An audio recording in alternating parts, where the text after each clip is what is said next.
Good evening. This is CTV News for Friday, May the 29th. I'm Sonia Shrivastava. And I'm Denise Douglas. Thank you so much for joining us. Our top story tonight is the FY16 budget adopted by the Prince George's County Council.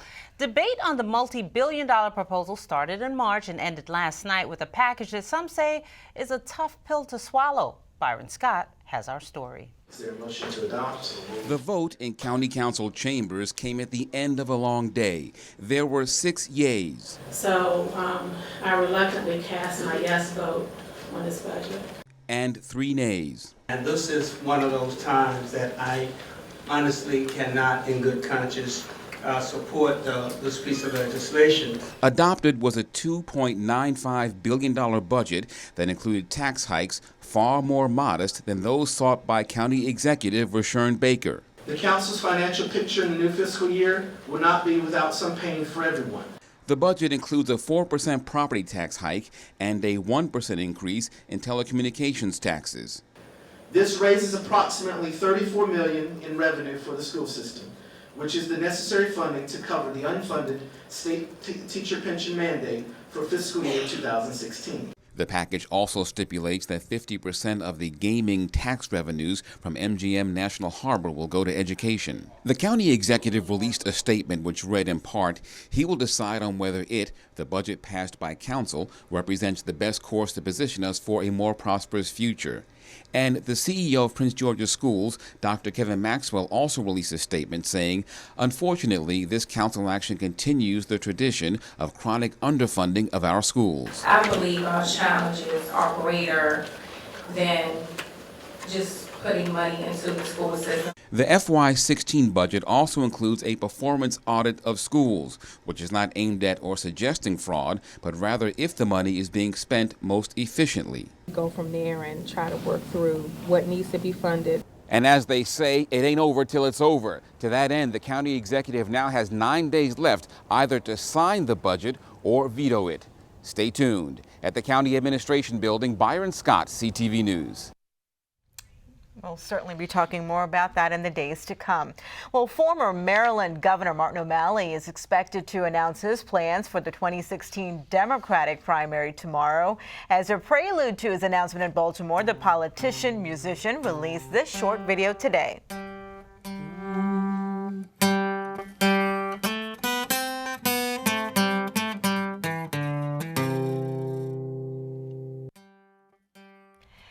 The 52-year-old has also announced that his supporters have formed a super PAC to raise money for his possible presidential run.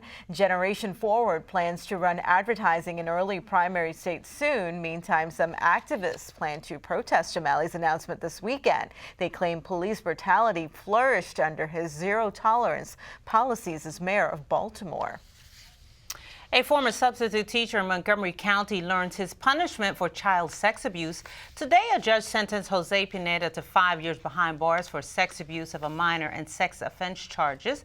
Back in April, Pineda pled guilty to 2 of 10 counts of child sex abuse. He was arrested after a female student at Roberto Clemente Middle School accused him of touching her inappropriately. Police said during the investigation, 9 other female students came forward with similar allegations. The married father of 3 may also face deportation back to Honduras. It seems the majority of Marylanders sympathize with students when it comes to the amount required of testing in public schools. According to a recent survey commissioned by the State Teachers Union, nearly 2/3 of voters polled say they are frustrated by the number of standardized tests given to students. 64% say too much class time is spent on exams, and only 27% think that it's important this tool in helping kids. Voters also rank the focus of standardized tests as the top concern facing public education in Maryland, above funding, class size, and school choice. Well, after a long and for some a difficult road, students at a Prince George's Alternative Learning Program are commemorating a milestone today. Latifah Majid is standing by in Upper Marlboro with that story. It's a moment they've all been waiting for, to walk across that stage and receive their high school diploma. Despite the different obstacles that many of these students had to go through, they all say that their determination is what helped get them to this point.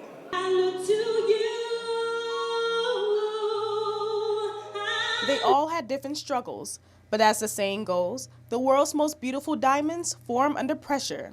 First day of school, it was in September. I found out I was pregnant. I ended up losing the baby in October.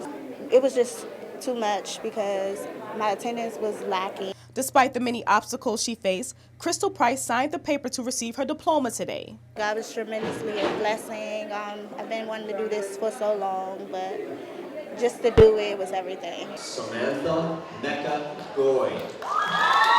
Started in 1989, the community-based classroom is designed for students ages 16 to 21 who withdrew from traditional high school for various reasons. Some of the most challenging students that come to us that have found some difficulty on their path to getting a high school diploma. And it's so nice just to see how they evolve and turn around and get focused. For some students like Julian Wimbush, David Hatchersims, and Jesse Anderson, the alternative school was their only shot at getting a high school diploma. It was either this or nothing else. It's either that or sit home or go get my GED. Amazing. I've been waiting forever for this. It was a great moment. You know, I've been through a lot to get here. It was great because I honestly didn't think I would do it, and I was honestly going to settle for a GED. So to actually have this paper, this right here, is very important to me. And all 4 students say they're not stopping here. Shores Community College, I got accepted, and I'm going to major in music. Next is going to college. I'm going to UMUC in the fall. Actually, I'm in this process of the recruitment service of the Army. Now again, these students receive their high school diplomas and not their GED, and there is a career program in the CBC that helps students obtain a job. In Upper Marlboro, I'm Latif Majid, CTV News. And graduates from the CBC received their diplomas from their home high schools. And you're watching CTV News. I'm Sonia Shrivastava. And I'm Denise Douglas.